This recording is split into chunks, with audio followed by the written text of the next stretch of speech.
What's up, everyone? Welcome to the Weekend Roundup. It's your host, Bop or BOP. Pick one, it doesn't matter to me. And first up, we're going to cover what happened on December 4th in the Cruiserweight division between Mateusz Masternak versus Jose Gregorio Ulrich. Now, if you listen to my fight prediction, it was basically the same thing, but earlier, because Masternak picked apart Ulrich for 6 rounds, and at the beginning of the 7th round, Masternak unleashed a combo, and Ulrich took a knee in the corner, and the ref called for the TKO. No objections. And Jose Gregorio Ulrich, he got in a few good shots, but was thoroughly outclassed by Masternak. But what Masternak really has to worry about is the shots that did get through. With the upper echelons in the Cruiserweight division, those shots are not only going to get through, but they're going to get through a lot quicker, a lot stronger, and better placement instead of the wild shots that Ulrich threw. So that's something that Masternak needs to be aware of if he plans on moving up. And what I would like to see from Masternak next is I want to see Masternak take on Ulrich for the IBF ranking. I mean, Ulrich is 39 years old, and he somehow held on to an IBF ranking, and the IBF are very strict. And if Masternak can take out, which I think he can take out, a 39-year-old Ulrich, then I think that he would put himself in a contention for a title eliminator if Maris Bradis was to go to heavyweight. The IBF title would then be vacated. Then, if he wins the title eliminator, it sets up a title shot for the vacant IBF title. So that's the route that I think Masternak should go on to instead of just wasting his time. But if he wants to continue wasting his time, then he can take on Artur Szpilka. But let's move on to the next thing. And with this fight, we had some storylines coming in at the last second with Michal Cieslak maybe being a replacement for Gravotsky. Now, also, Cieslak has been thrown around, so I don't know what's going to really happen. Lawrence Okoli let out a tweet not too long ago that said there will be a fight with the heart emoji, more than likely implying that it's going to be a world title fight. But with Michal Cieslak weighing 212 pounds for this fight with Taylor Mabika, I don't know how he's going to lose 12 pounds in less than 7 days while preparing to stay up for a world title fight. That may be a red flag in saying that Cieslak may not be the one. He could be. I mean, from what I'm seeing right now, there's been no official word. It's just Lawrence Okoli saying we have a fight with a heart emoji. So that's it. But let's get into Michal Cieslak versus Taylor Mabika. And Cieslak just had his way. For the first 3 rounds, he was all over him, doing what he wanted, switch hitting, showing off for the crowd, for the TV, just a little bit of this, a little bit of that, keeping himself out of harm's way with Mabika. Mabika not really showing anything at all. And from the 4th round on, then Cieslak just had enough and was trying to get Mabika out of there. A bit of a low blow in the 4th, and the ref allowed some rabbit punches, multiple rabbit punches, but it was all because, I guess the ref knew and was informed that this could lead to a WBO world title fight, and he was allowing Cieslak a little bit of liberties, and that led to Taylor Mabika taking a knee after one maybe low blow, a second low blow, and then in the second time he took a knee, he was getting hit from the back of the head while he was retreating. He did turn his back, and Cieslak was already firing off his shot. It was one of those things, but then he was, repeatedly saying to the ref, hey, he's hitting me in the back of the head, which he was, but it was all just Cieslak really trying to get Mabika out of there. Now, again, I don't know if this will lead to a WBO title match. I mean, it is possible to lose 12 pounds in a week.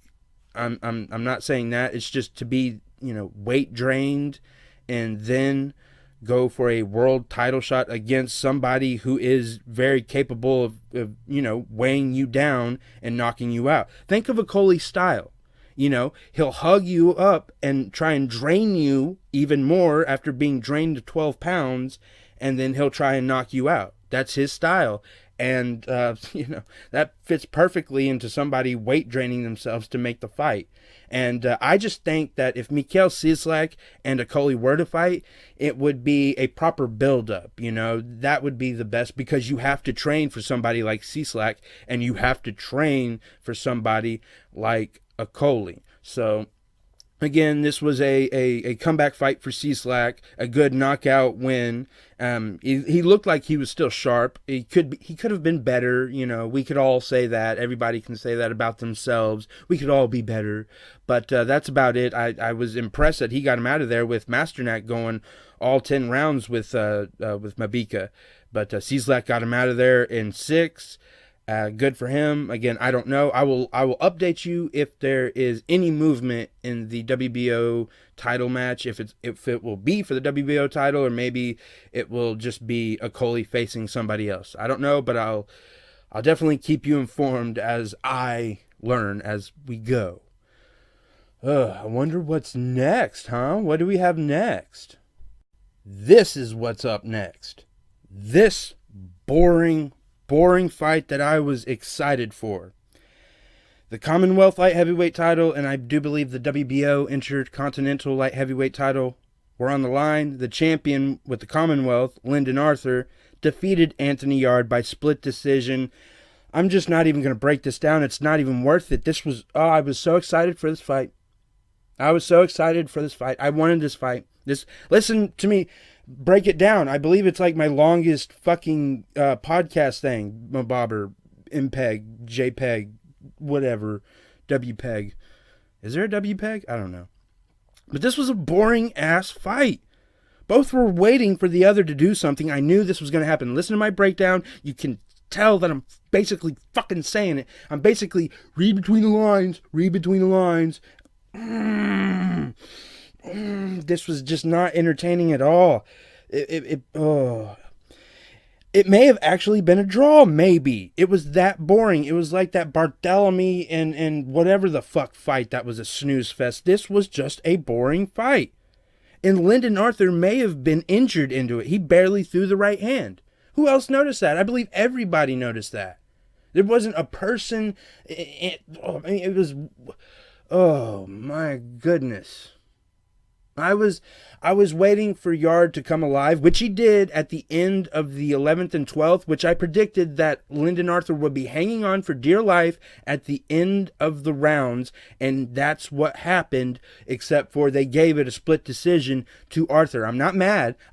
Both of them were equal in my eyes. I just thought, maybe Anthony Yarde would have learned something with the world title fight with Sergey Kovalev. Maybe Tunde Ajayi would have fucking learned something. But I wasn't going to say this, but this is just like Deontay Wilder and his trainer.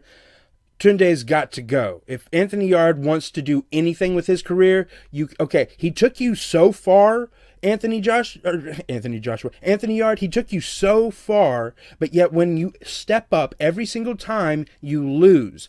Now, do you think it's time to learn something? Do you think it's time to actually spar when you train? Because you don't spar when you train. Again, you should have a fucking James Toney day. This would help you, and this is just basic boxing knowledge.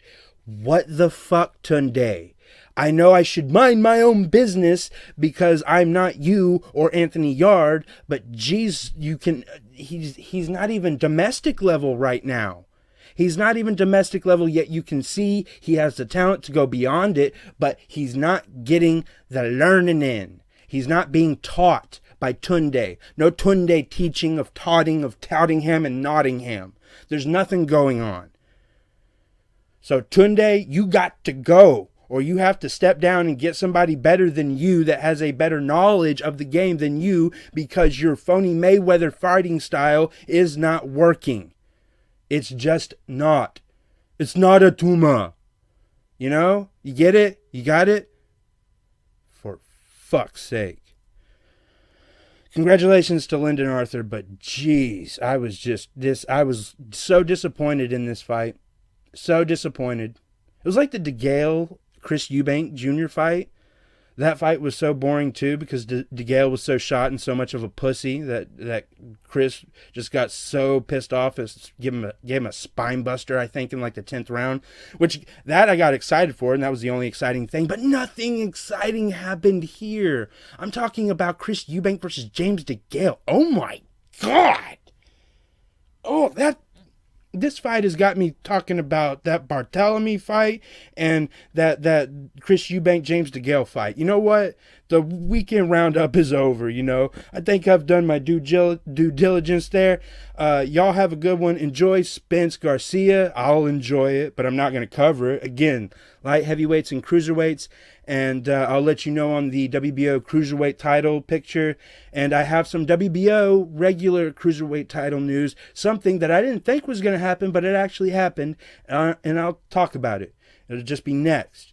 Because if I just talk about everything that I have on the books, then I would just have nothing to look forward to doing when it came to boxing news. So I'll keep you updated. Take it easy, everybody. Later.